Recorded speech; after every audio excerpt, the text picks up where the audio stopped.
அனைவருக்கும் வணக்கம். திருப்பூரிலிருந்து எஸ் தியாகராஜ். சரி, இன்னைக்கு நம்ம பார்க்க இருப்பது தர்ம கர்மாதிபதி யோகம் அப்படிங்க.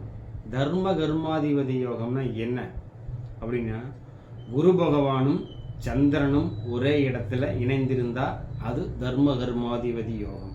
ஏன் அப்படின்னா, காலபூசனுக்கு 9ஆம் அதிபதியும் 10ஆம் அதிபதியும் எந்த ராசியாக இருந்தாலும் எந்த லக்னமாக இருந்தாலும் எங்கே சேர்ந்து இருந்தாலும் அது தர்ம கர்மாதிபதி யோகம் சொல்லுவாங்க.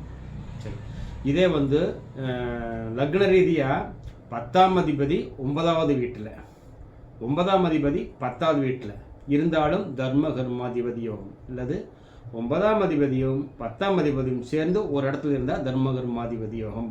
இந்த தர்ம கர்மாதிபதி யோகம் எதிர்பாராத அதிர்ஷ்டத்தை தரும். என காலபூசனுக்கு 9ஆம் இடமான பாக்கியம், 10ஆம் இடமான ஜீவனம், இந்த ரெண்டு பேரும் சேர்ந்து ஒரு இடத்துல உட்கார்ந்துருக்கிறதுனால வருமான சிந்தனைகளாகட்டும், பணம் பெருகிறதாகட்டும், தொழில் வளர்ச்சியாகட்டும் எல்லாமே நடக்கும். எப்போ? தசாபுத்தி 9ஆம் அதிபதி அல்லது 10ஆம் அதிபதி தசாபுத்தி காலங்களில் நடக்கும். 9ஆம் அதிபதி அப்படின்னா சில நேரங்களில் அது ஸ்திரராசிகளுக்கு உங்களுக்கு பாதகாதிபதியாக வரும். அதனால் அது உங்களுக்கு 9ஆம் அதிபதியை காட்டிலும் 10ஆம் அதிபதி நல்ல ஒரு வளர்ச்சியை தரும். அதாவது 10ஆம் அதிபதியினுடைய திசாபுத்தி அது ஒரு நல்ல வளர்ச்சியை தருது. அதனால் தர்ம கர்மாதிபதி யோகம் யாராருக்கு இருக்குதோ, எப்போ தசாபுத்தி காலங்கள் வருதோ அதுக்கப்புறம் நீங்கள் வளர்ச்சியை நோக்கி போக போகிறீங்க.